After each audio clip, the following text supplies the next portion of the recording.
Hello and welcome once again to the video. This one, continuing my look at the 2023 Formula One World Championship. The last race before the summer break. As usual, I will just be giving well, first of all, I list the finishing order from the race, and then the top 10 in the Drivers' Championship, and then the rundown of the 10 teams in the Constructors' Championship. And then I just have a very simple chat about the race. Not much to chat about with this one, I would say, but a little chat about the race, and nothing too technical, as I always say, simply from a fan's perspective. A long time fan I am, going back to the early 80s. So, big time fan. Right, so let's start at the top. Round 12.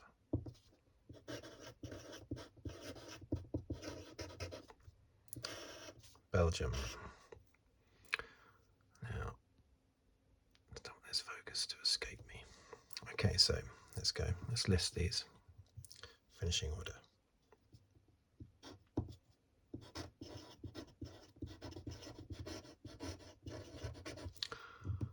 Let's focus on that one. It's Verstappen.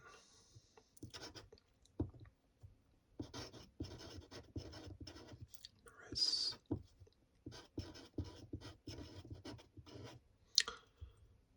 Leclerc.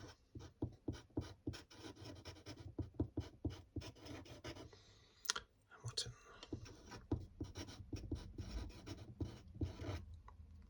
Alonso.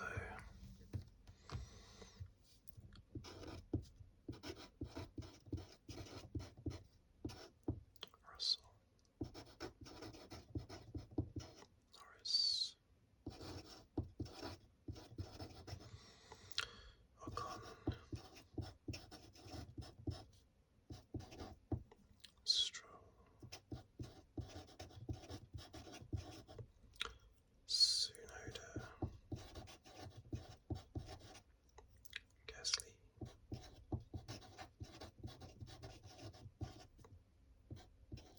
Bottas.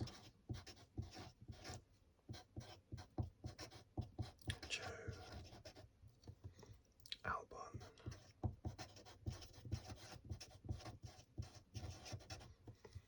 Magnussen, still in focus, I hope.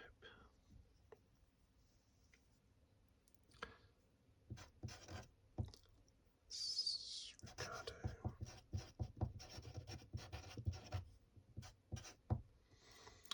Sargent.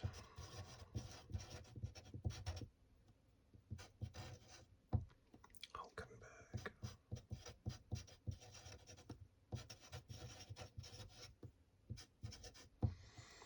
Sainz.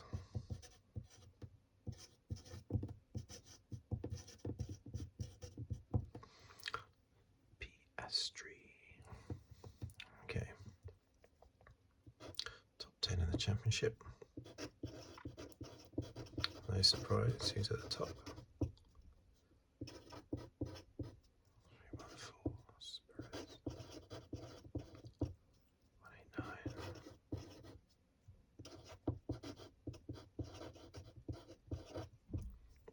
Alonso, 49.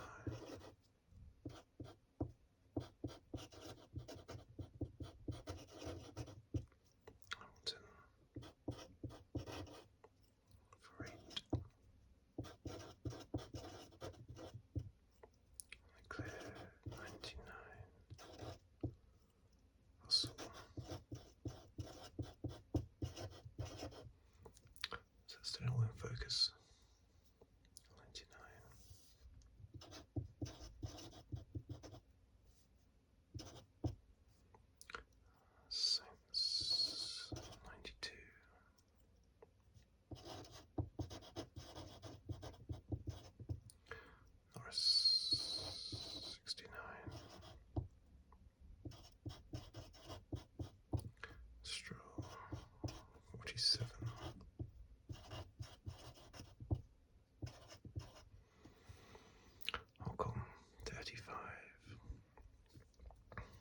Okay, so now the constructors. Red Bull 503. Mercedes 247. Aston Martin. Aston Martin.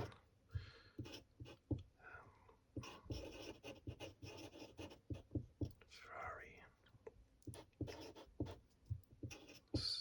McLaren.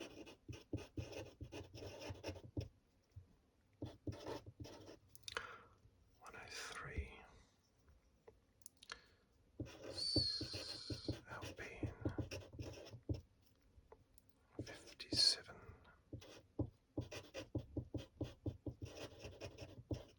Williams 11. Haas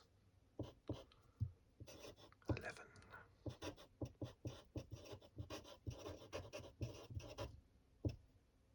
Alfa Romeo 9.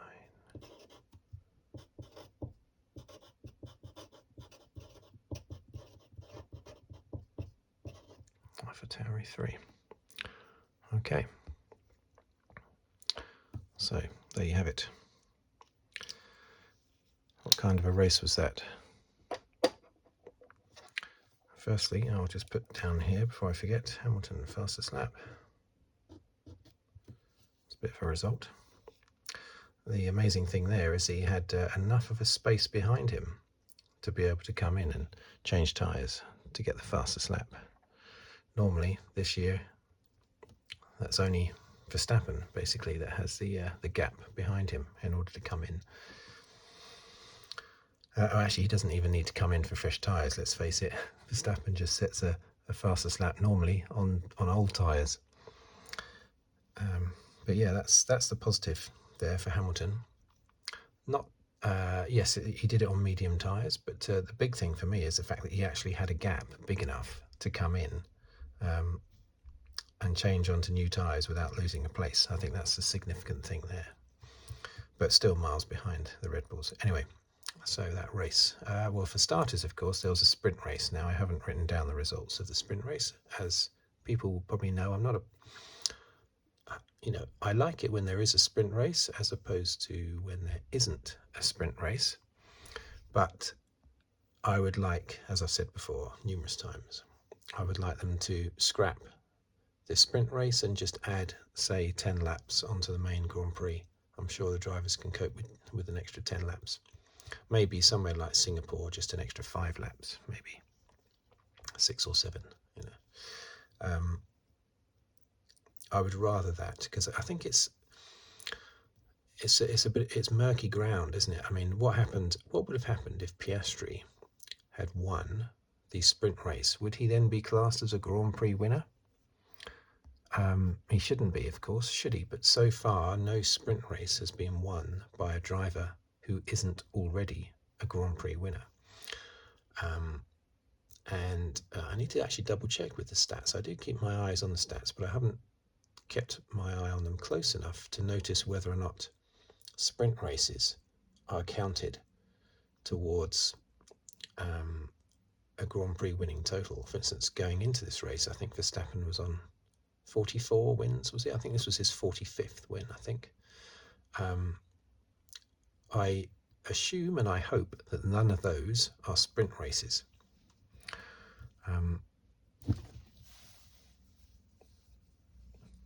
Okay, just hold on a minute. I just got assaulted by a spider. That's what made me jump there for a second. Let me just deal with this for a second. Okay, everything's under control. You can go back to what you were doing. Yeah, that was a bit of a shock. That was. That spider just suddenly appeared right by my face, where I'm speaking, basically. Came out of a little hole in a piece of wood right by my face. Right. But sometimes you have to step up and be a man. And so I took on the spider. I didn't kill the spider. I just took it on. I think it was, I don't think it was a juvenile giant house spider. And now in America, anyone listening in America, you don't have giant house spiders there. That's actually a name of a spider, a giant house spider. And you don't have them there. And you should be very fortunate, very lucky. I know you have tarantulas, but I think giant house spiders are worse, quite frankly. But I don't think that was what this one was. It might have been a false widow. No, I don't think it was a false widow anyway. Anyway, it was a nasty looking thing. Right, okay. What was I talking about? Sprint race, wasn't I? Yeah, so yeah, if Piastri had won that race, they would have had to have created a new statistic, I suppose.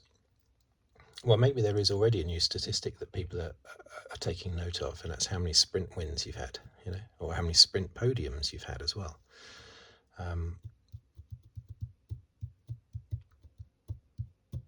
But yeah, I'm not a fan. But I enjoy them, especially this one. This one was it was a great sprint race. I do think, though, that one thing that spoils the sprint races is that there should be more points available.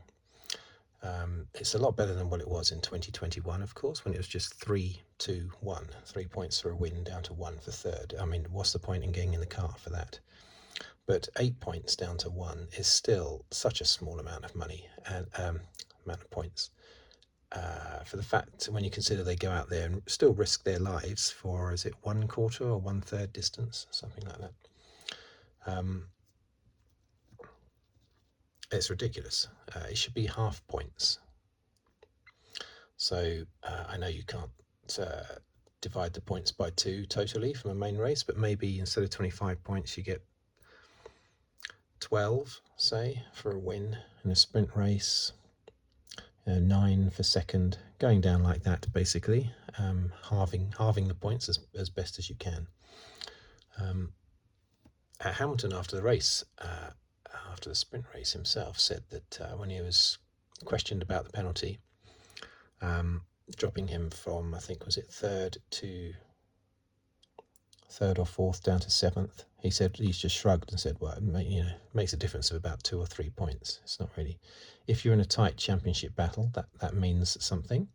But of course, Hamilton's not bothered, and it's not the main race anyway. So I think he should be bothered about getting the penalty. I don't know why he got a penalty.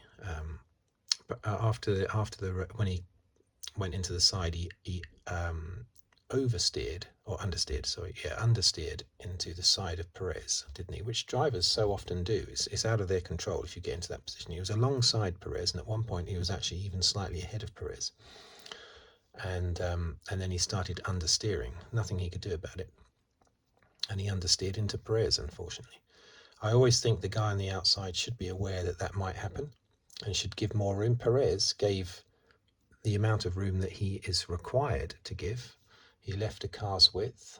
Nothing wrong with what Perez did there, but if I was Perez, I would like to think that I would just give more room, just in case there's a bit of understeering, But they never do. Drivers never give that little bit of extra room for that reason, and so often they lose out because of that on the outside. Perez said after the race, Hamilton drove into me and, I quote, took the whole right-hand side of my car off. Well, quite frankly, if his car got cut in two like that, he's lucky to have survived, isn't he? I mean, that's a slight exaggeration by Sergio there. Took the whole right-hand side of my car off. That's the sort of thing that Horner would say. Although, to his credit, Horner didn't openly criticise Hamilton for destroying his driver's car. He didn't say the opposite either, though, but he just said, yes, it's an unfortunate incident. But you can tell by the way that Horner's talking that he's trying to give the impression that he's extremely disappointed in the aggressive, terrible driving of Lewis Hamilton, when you've got Max Verstappen in your team, talking about aggressive driving, criticising aggressive driving is the pot calling the kettle black a little bit, isn't it? But Horner's always done that. It's always good hard racing when it's Max doing it, and it's always dangerous aggressive driving when it's somebody else doing it. Okay, so but I thought the sprint race was very exciting, but I would still rather they just lengthen the main race. I think it gets messy having all these sprint races. Yes, they've won a Grand Prix, but no, they haven't. It's just a sprint that they've. I just think I don't like it, basically. But it was still a very entertaining sprint race. Lots of overtaking, more entertaining than the main race, than the Grand Prix, I would say.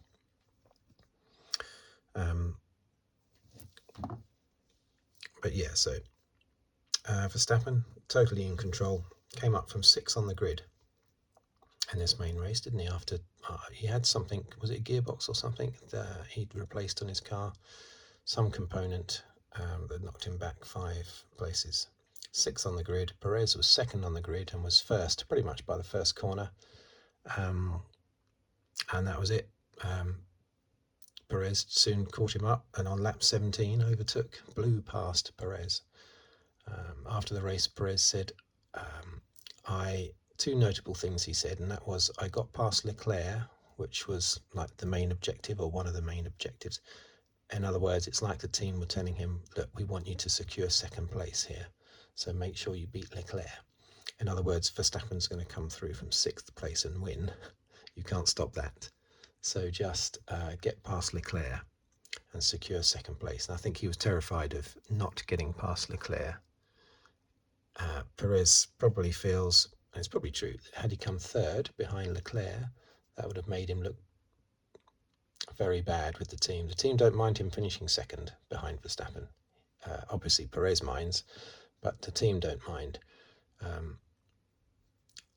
They're happy for him just to come 2nd every single race behind Verstappen. They don't want any cars in between, though. And the other notable thing Perez said, what was the other notable thing Perez said? Oh yeah, he said, Max came up behind me and just went straight past me, and there was nothing I could do about it. So, that's it. There's nothing I could do about that. As if there was something wrong with his car. Well, there wasn't anything wrong with his car, but he's just basically saying, yeah, Max was behind me, so obviously he was going to get past. Nothing I can do about that. Which is very defeatist, isn't it? But he didn't seem in a bad mood afterwards, Perez. I think he's just come to realise that Max is driving unbelievably well, and there is literally nothing Perez can do about it. So he's just resigned to that fact now, I think. Good performance by the Ferrari of Leclerc. Sainz, of course, got wiped out in that first lap, first corner incident with Piastri, who was at fault.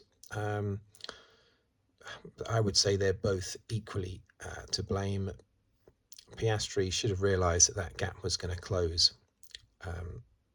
When I'm racing in F1, PC F1 game, F1 22, I don't have F1 23 yet. When I race in F1 22, you often get pinched on the inside. You think, oh, there's a big gap. And then, of course, that gap closes as everybody goes around the corner. So Piastri must have realised that there was a good chance that someone was going to come across in front of him and close that gap into the first corner. So he could have maybe, with a bit more experience, he might have backed out of that earlier. But of course, he's got cars behind him, so he can't just slam on the brakes. But he could have possibly just taken his foot off the pedal a little bit, anticipating that someone might come across. And also Sainz should maybe have anticipated, as he shot up the inside of Hamilton, he should have anticipated that someone else might be aiming for that gap as well. They both went for the same gap, not realising the other one was going to go for it, basically. But that wiped out Piastri straight away and damaged Sainz's car. As Perez would say, took the whole right-hand side of my car off. So Sainz had to, with that little hole inside of his car, he had to retire later. And other things were damaged as well, I think. Hamilton, he seemed resigned after the race, didn't he? I mean, it's yet another sort of you know, fourth. He keeps finishing third, fourth, fifth. Even when he finishes second, it's sort of a little bit, so what, you know. If you're so far behind the Red Bull of Verstappen, so what if you're second, third, fourth or fifth? It's still the same problems that they have in the car. So he always has a chilled out, resigned look on his face, Lewis Hamilton. But this year is definitely more annoying than last year, because after having experienced last year, you would think, right, that's definitely not happening in 2023. We're definitely going to go a different route with the car. And of course, much to Hamilton's annoyance, they didn't go a different route. They stuck with the same zero side pod design, which they've now tried to scrap partway through the year. That doesn't work when you try and, you know, stick something on with some sticky back plastic, you know, but halfway through the year. That's not really going to work. But they're still holding on to second in the championship, which is very good considering what a mess they've made of their car, basically. Alonso, yeah, a good performance in fifth place. I found out, it was reported, Ted Kravitz reported it after the race, that they know why their car has been slow since and including Silverstone, and it's because of upgrades that went, this Aston Martin, upgrades that went on in Canada. And they actually finished second. Alonso finished second in the Canadian Grand Prix. It was competitive. I think that's the one where he just beat Hamilton, wasn't it, I think? Anyway, he was second. And the type of circuit it was hid the problems with the upgrades, basically. They thought, oh, the upgrades are working, but in actual fact, no, they weren't. And now they've realised, they've discovered that the upgrades are not, from Canada, did not work properly. So hopefully they're going to sort of reverse engineer those upgrades. They've got some new upgrades coming for the next race, I believe. So Aston Martin will be fully back on the pace. But they were very good today, but still more than a pit stop behind Hamilton, which is why Hamilton was able to come in to change tyres to do that fastest lap. Russell, well, he's spending the whole season behind Hamilton, and not because he's necessarily slower every race. It's just he has a lot of little issues, sometimes in qualifying, sometimes in the race, and it's just holding him back. Hamilton had a number of those issues last year. It seems to be Russell's turn now just to be hampered, and because of that, he's 49 points behind Hamilton in the championship. And I wouldn't say that Hamilton has necessarily outdriven Russell this year. I think they've been pretty close. It's just Russell's had a few issues, and the odd retirement as well. Maybe one retirement in Australia, I think. Norris and the McLaren, the McLaren said they were going to struggle with dry setup. Well, they had a wet setup, didn't they? For the race, they were going to struggle down the straights. Their car is strong in the corners, not so much down the straights. So they put loads of downforce on, thinking it was going to be wet, and it wasn't. So Norris did amazingly well to finish 7th, considering he was pretty much the slowest car down the straight. And Albon, the quickest car down the straight, is 14th, and is Williams. Go to show you how important the corners are. Ocon, well, yeah, obviously Gasly finished 3rd, didn't he, in the sprint race, which was nice to see. I mean, Alpine seem to be in a few issues at the moment. They've got rid of a lot of their long-standing and experienced people, and Snaffle, what's his name again? Snaffle Boomer, or whatever his name is. Was he the team principal, or was he the race director, or was he the I don't know. You know who I mean? Snaffle Bauer or something. I can't remember his name. The American guy. He's got an American accent anyway. He just joined Alpine, didn't he, from Aston Martin like a year ago, and now he's left. And Alan Permain, who's been there since 1989 at the Benetton. I mean, I remember 1989 very well. Benetton were really good in 1989. Alessandro Nannini won the Japanese Grand Prix. That's his one and only win. He won the Japanese Grand Prix in a Benetton, and only because the McLarens took each other out. And his teammate was Maurizio Gugelmin, I think, wasn't it? Yeah, the previous year, 1988, it had been Gugelmin and Boutsen, Thierry Boutsen in the Benetton. Boutsen went to Williams in 89 when Mansell left Williams and went to Ferrari. And so Alessandro Nannini came into the Benetton in 89 and he was really good. Anyway, Alan Permain dates all the way back to that year, 1989. So I remember that year well. So they've had lots of issues, Alpine, but they've at least got a podium in the sprint race. So a plastic podium, if you like, call that. Stroll, 9th place. He'll be a bit disappointed with that, with Alonso up in 5th. I think he was, after the race, he was saying, maybe, wasn't it, he said, I think, did he have a 1-stopper or something? And he was saying if it had been a 2-stopper, then they would have been in a better position. He would have been further up the field. But the problem is, if you plan for more pit stops and then it rains, well, he said he was in a better position had it rained, basically, but of course it didn't, or a little bit, only a little bit. But yeah, sorry, I don't know the exact details why Stroll is down in 9th. He was mentioning something about the number of pit stops he had. Tsunoda, and that's a very important race result, 10th place. Extremely important now that he has Ricciardo in his team. Ricciardo is nowhere, qualified at the back, finished 16th, 6 places behind his teammate Tsunoda, who for much of the race was higher than 10th. So that's fantastic. AlphaTauri have now gone up from 2 points to 3 points. So that's actually quite a big thing, in a way. So well done Tsunoda, basically, for being the top AlphaTauri by some distance in the race. Bottas and Joe, Joe had problems with his tyres, brakes, sorry. Joe had problems with his brakes all race, but still managed to come 13th. I don't know what Bottas's problems were. He probably didn't have any. That's just where the car is, basically, 12th place. Albon, I don't know why he didn't finish 11th, where he normally finishes, just like Russell used to finish 11th in the Williams every race. Don't know why Albon didn't finish 11th. He was in 11th place at one point. A very fast car down the straights, and yet he ends up down in 14th.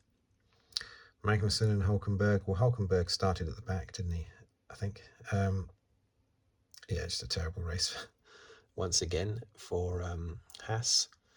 Sargent, this rate, I can't see him being around for much longer, basically, because he's consistently outdriven by Albon all the time. Good racer in F2, but he's just not. He might end up going the way of De Vries if he's not careful. And Sainz and Piastri, of course, had their little accident. So in the championship, this is key. I love this. If I was Zach Brown, I'd be happy with that. They might have scored not many points in this race, even though Piastri got 2nd place in the sprint race. Overall, they scored less points than they have been scoring of late. But still, they are the 5th team now to pass 100 points. And when you consider that it was only, I think, 3 or 4 races ago that they were on 12 points down here somewhere. Now they're on 103. So that's fantastic. Strangely, Ferrari catching Aston Martin. I never thought Ferrari would manage to catch Aston Martin in the championship, I have to say. I definitely didn't think that was going to happen. But that may well happen, unless Aston Martin can properly reverse engineer their Canadian upgrades. And their new upgrades, if their new upgrades work, then Aston Martin will hopefully, I say hopefully, I'm not a Aston Martin fan over Ferrari necessarily, but I just think it would be nice to see them in the top 3. I don't really want them to slip down again. Alpine, well, scored a few points, didn't they, in the sprint race, basically. Oh, and in this race as well. So 57. They're going to finish 6th, aren't they, basically, in the championship. Over here, we've got Hamilton on the verge of passing Alonso, which I'm sure he will do. I wonder if he's got his sights on Perez. There's no point really, because Perez has put, unless something goes wrong for Perez, he's going to be on the podium. So he said after the race, "That's it. I want to be on the podium every race now to the end of the season. That's my big aim."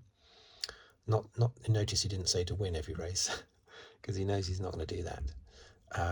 He has now completely and utterly fallen into a number 2 position, and I think he's doing that thing that all number 2 drivers do, where just partway through the season, they realise they've lost it and they just relax, and they think, right, next year, I'm really going to train hard. Training hard, that builds up your muscles. It doesn't necessarily make you a better driver, but I'm really going to train hard over the winter and come back super fitter than I've ever been. Well, I think Bottas did that in the winter leading into 2021. He was going on about how this is the fittest I've ever been. I'm so super hyper mega strong and tough now. And then it all went south basically. But that's what Perez is doing. He's already thinking about next year. He's thinking, I'm gonna start preparing myself, just in the same way that a Formula One team starts preparing itself. The earlier it starts preparing the following year's car, the better. He's thinking, right, I'm going to start psychologically and physically preparing myself for next year already, and I'm going to hit Verstappen hard, because he's thinking when we go into that first race, we're both level pegging on points, on 0 points. So that's his best chance to get ahead in the championship, when you're level pegging on 0. But I'll be very surprised if it's any different to this year or last year. Russell and Leclerc, who knows who will finish top out of those two, because Leclerc's putting in some good performances. The Ferrari is, still okay. I think probably Russell, but Russell does keep having these little issues, as I spoke about, which keeps tripping him up. Norris didn't score much in this race, but will he catch Sainz? Well, he's lucky Sainz didn't score any points at all in the Grand Prix, so he might still do it. He might still catch Sainz. Who knows? So far, number of wins is what is it? It's, this year's Verstappen is on 10, isn't he? And Perez is on 2. Poor old Perez had his mojo ripped out of him by the Miami Grand Prix, didn't he? When he was on pole, and Verstappen was down in somewhere between 10th and 15th, I think. And Verstappen just came charging through and won the race easily. That spooked Perez, and then what made it even worse was he then crashed in qualifying for Monaco and ended up not scoring any points. So I'm afraid Perez is a bit of a non-entity this year. Basically, he will come to the fore though if Verstappen has a retirement, if Red Bull get excited towards the end of the year, and Verstappen has an accident, and Perez at the time maybe is like 5th or something because he had bad qualifying yet again, but then he comes charging through and on the last lap overtakes Hamilton or something to win the race, and keep that run of winning every race, Red Bull, this year, then Red Bull would be extremely happy with him, of course, even though he won't have beaten Verstappen or shown himself to be as good as Verstappen. That's what Perez needs to be there for. When Verstappen fails, Perez needs to step up and make sure that Red Bull continue this winning streak. Anyway, it wasn't a tremendously exciting race, of course. The sprint race was better, I would say, even though I don't like sprint races. It was a bit flat. Let's hope there's a little bit more exciting racing in the next race in Italy. I, for one, do not want to hear Max utter the words, "that was very lovely," ever again, basically, because I don't know why, but it just annoys me every time he says that. It's not because I'm annoyed he's won. We're witnessing history in the making here. So if he hits 10, there's part of me that wants him to get 10, just because it's a real historic thing. There's part of me that wants him to do that, but it's just hearing him say, and that was very lovely. I think it's after the race. I think it's because it sounds, what I want him to be is sort of panting and wheezing a little bit after the efforts of winning. I don't want him to just say that was very lovely, like he just popped to the local shops. Anyway, there we are. So I said not a lot to talk about, but then I ranted on for about for more than half an hour, didn't I? Thank you for watching. Thank you for listening. If you'd like to subscribe, please do so. If you'd like to comment on a video or like the video, anything like that. And I'll see you on the next video. The next Grand Prix review video won't be for a few weeks, of course, because it's a summer break. But where shall I put that? I'll put it there, maybe. But I release videos every Saturday, don't I? So hopefully I'll see you on one of those videos, or more accurately, you'll see me, or my hand anyway. Once again, thank you for watching, thank you for listening, and see you later. Goodbye.